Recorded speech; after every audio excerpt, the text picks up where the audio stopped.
mavzularni davom etamiz. Bugungi mavzumuz sizning ilmiy ijod metodologiyasining mazmuni deb nomlanadi. Bunda nimalar ifoda etilgan? Hozirgi mavzumizga xizmat qiladigan mazkur rejalar mavjud. Rejalarni yozib olasiz va buni ketma-ketlikda tushuntirib boraman. Ilmiy ijod tushunchasi o'zi nima? Ilmiy ijod nimaga xizmat qiladi? Bu haqida qisqacha demak ma'lumotga ega bo'lishingiz kerak. Ilmiy ijod bu yangi bilim, g'oya va yechimlarni izlab topish jarayonidir. Bu inson tafakkurining eng yuqori ko'rinishlaridan biri hisoblanadi. Demak, men yuqorida aytib o'tdim, ilmiy ijod bu eski manbalarga tayanib yangisini ixtiro qilish. Masalan, mana bu bor qo'limdagi ko'rsatish. To'g'rimi? Bu keyingi ixtirochi buni ham kimdir o'zi loyihasida kashf etgan.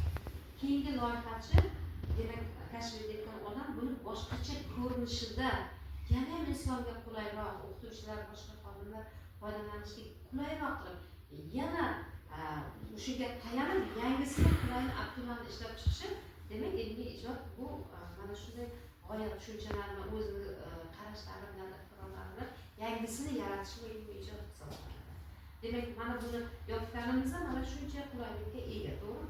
Buni yana ham kichkina olib yurishga ixcham qilib, balki mana shuncha qilib yaratish mumkindir. Buni ham qaysidir o'sha kashfiyotchi o'zini ijodida kashf etib yaratishi mumkin. Siz ham o'zingizni taningizdan, o'zingizning yo'nalishingizdan eski g'oyalarga tayanib, ijtimoiy ish yuzasidan yangi g'oyalarni demak yuzaga keltirishingiz, kashf etishingiz bu ilmiy ijod hisoblanadi.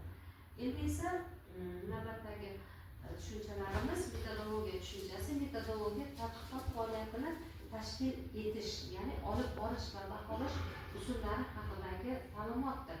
Demak, ilmiy maqolani siz yozmoqchisiz, uni tashkil etasiz, uni yozasiz, tugatasiz, manbalardan foydalanasiz, uni kitobxonni e'tiboriga berasiz, metodologiya hisoblanadi.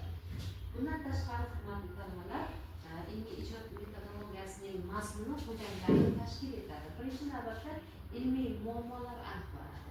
Demak, siz maqolani yozib boshladingiz. Yana qaytarib aytaman, siz zo'ravonlikka qarshi kurash bo'yicha maqola yozyapsiz. Undagi muammolarni topish kerak birinchi navbatda. Bugungi kunda eng dolzarb bo'lgan shu mavzu yuzasidan muammo nima? Muammoni topishda demak metodologiyaga tayanasiz va muammoni topasiz. Bundan tashqari nazariy va amaliy tahlil qilasiz.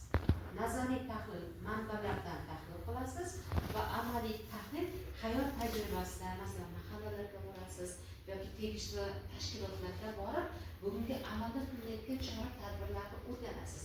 Demak, nazariy va amaliy ahamiyatiga e'tibor berishdir. Endi tadqiqot usullarini tanlaysiz. Har bir ishni bajarishda qaysidir usullardan foydalanadi. Demak, ilmiy ijodda ham tadqiqotda o'sha usullardan foydalanasiz. Masalan, suhbatdanmi, qaysi mahallaga borasiz, suhbat usulidan foydalanasiz, savol-javob usulidan. Demak, siz qaysidir olib borish tadqiqoti usullarini tanlab olasiz va ilmiy maqolangizda o'sha usuldan foydalanishingiz shart.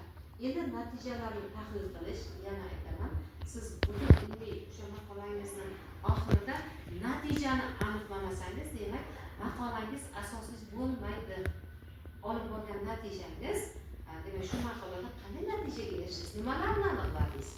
Demak, bu yoqdan kelib chiqib nazariy, bu yoqdan kelib chiqib amaliy aniqlagan barcha jihatlaringizni xulosalab, siz demak tavsiya berasiz. Endi ilmiy ijod metodologiyasining vazifalariga to'xtalamiz. Birinchi navbatda tadqiqot jarayonini to'g'ri tashkil etish kerak. Siz ilmiy maqolangizni yoki ilmiy tadqiqot degani dissertatsiya ishi. Ilmiy tadqiqot dissertatsiya ishidan boshqa. Demak, olim bo'lishga oboradigan yo'l dissertatsiya. Ilmiy ijod demak, maqola yozish ham mumkin, dissertatsiya, ilmiy tadqiqot ishlari ham olib borish kerak. Birinchi navbatda tadqiqot jarayonini to'g'ri tashkil qilish kerak, mavzuni to'g'ri tanlab olish kerak. Birinchi navbatda qiladigan ishingiz shu.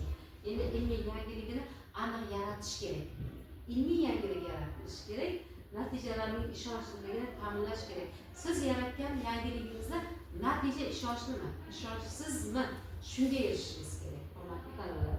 Shundagina siz qilayotgan ishlaringiz, ilmiy tadqiqot ishlaringiz samarali natija bilan yakunlanadi. Endi ilmiy ijod metodologiyasining tamoyillariga to'xtalamiz. Bu birinchi obyektivlik tamoyili, tizimlilik, izchillik, ilmiylik va amaliyot bilan bog'liqlik tamoyili. Ilmiy tadqiqot ishida, ilmiy ijodda mana bu tamoyillarga e'tibor berishimiz kerak. Bir agar yaxshi e'tibor berib qarasangiz, hammasi demak ketma-ketlikda ilmiy tadqiqot ishida amalga oshiriladigan jarayon hisoblanadi. Navbatdagi fikrga qaratamiz. Ilmiy ijod metodologiyasining turlari nazariy jihatdan, demak, nazariy metodologiya, empirik metodologiya va amaliy metodologiyaga bo'linadi. Xo'p, navbatda esa ilmiy ijodda ishlatiladigan metodlar, mana yuqorida aytdim, kuzatish, tajriba, tahlil, solishtirish, modellashtirish metodlaridan foydalaniladi. Endi biz sizga xulosa qismiga keldik. Demak, ilmiy ijod metodologiyasida, hurmatli talabalar, biz xulosa qiladigan bo'lsak, yuqorida ko'rib o'tgan barcha ilmiy tadqiqotning qoidalariga amal qilsakkina, demak, ilmiy maqolamiz va ishimiz mazmunli va juda samarali natijalarga ega bo'ladi. Har bir olib borayotgan ilmiy ish birinchi navbatda to'g'ri mavzu tanlash bilan boshlanadi ekan. Mavzuni to'g'ri tanlash kerak va unga to'g'ri yondashu kerak. Izchillik, ketma-ketlilik lozim. Hurmatli talabalar, bugun siz bilan olib borgan mavzungiz juda ham demak, ilmiy ish olib borish uchun, ilmiy tadqiqot ishlarini olib borish uchun kerakli va o'z o'rnida samarali. Shuning uchun ham yaxshi o'zlashtirib olsangiz, kelajakda siz foydalanadigan o'sha olib bugungi mavzungizni yaxshi o'zlashtirib olasiz. Bugungi mavzu yuzasidan olib bormoqchi va keltirmoqchi bo'lgan